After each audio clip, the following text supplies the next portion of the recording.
இன்றைய தேவ வார்த்தை 2 ராஜாக்கள் 3ஆம் அதிகாரம் 17ஆம் வசனம். நீங்கள் காற்றையும் காண மாட்டீர்கள், மழையையும் காண மாட்டீர்கள். ஆனாலும் நீங்களும் உங்கள் ஆடு மாடுகளும் உங்கள் மிருக ஜீவன்களும் குடிக்கும்படிக்கு இந்த பள்ளத்தாக்கு தண்ணீரால் நிரப்பப்படும் என்று கர்த்தர் சொல்கிறார்.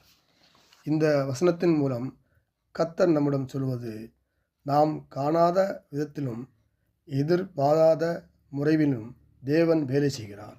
நம் கண்களுக்கு ஆராதங்கள் தெரியாத நேரங்களிலும் சூழ்நிலைகள் வறண்டதாக தோன்றினாலும் தேவனுடைய வாக்குத்தத்தம் ஒருபோதும் தோல்வி அடையாது.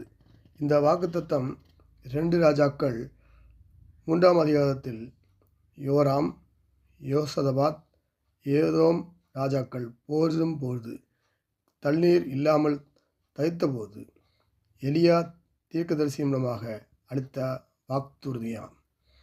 காற்றோ மழையோ இல்லாத போதும் இந்த பள்ளத்தாக்கை தண்ணீரால் நிரப்புவேன் என்று கர்த்தர் சொல்கிறார்.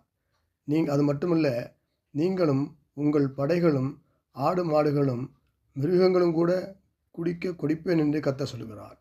இது கர்த்தருக்கு மிகவும் லேசான காரியம் என்று எலிசா கூறுகிறார்.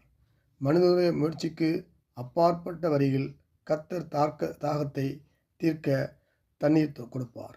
நாமும் இக்கட்டான சூழ்நிலைகளில் வழிகள் அடைக்கப்பட்டிருந்தாலும் போதும் கர்த்தர் அற்புதமாக தேவையை சந்திப்பார். இயேசு நாமத்தில் பிதாவே, ஆமென். நல்ல ஆண்டவரை நமக்கு நன்றி செலுத்துகிறோம். ஒரு புதிய நாளுக்கான கிருபை செய்வதை நம்ம ஸ்தோத்திரிக்கிறோம். சொன்ன வசனத்தின்படி ஆண்டவரே, எல்லாவற்றிலும் நன்மைகளை அனுப்புவோர் நீர் கர்த்தாவே. உடைய பிள்ளைகளை தேவையை சந்திப்போர் நீர் கர்த்தாவே. வசனங்களை கேட்கிற ஜெபிக்கிறோம் பிள்ளைகளை ஆசிரிங்க, ஊழியக்காலை ஆசிரிங்க, பிள்ளைங்க நாள் காண்களை ஆசிரிங்க, திரும்ப நம்மால் காண்களை ஆசிரிங்க.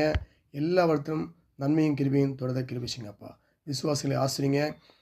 வேலைகளுக்கு நல்ல இல்லாதவர்களுக்கு நல்ல வேலையை கொடுங்கப்பா. திருமண கால பிள்ளைகளுக்கு நல்ல திருமண வரங்களை தாங்கானவரே பாதுகாத்து கொடுங்க. இந்த நாள் முழுவதும் ஆசிரித்து பாதுகாத்து எல்லையை பெரிதாக்கி தீங்கு துக்குப்பாடு விலைக்கு பாதுகாத்து முடியாது. இயேசு கிறிஸ்து நாமத்தில் ஜெபிக்கும் நல்ல பிதாவே, ஆமேன், ஆமேன், ஆமேன்.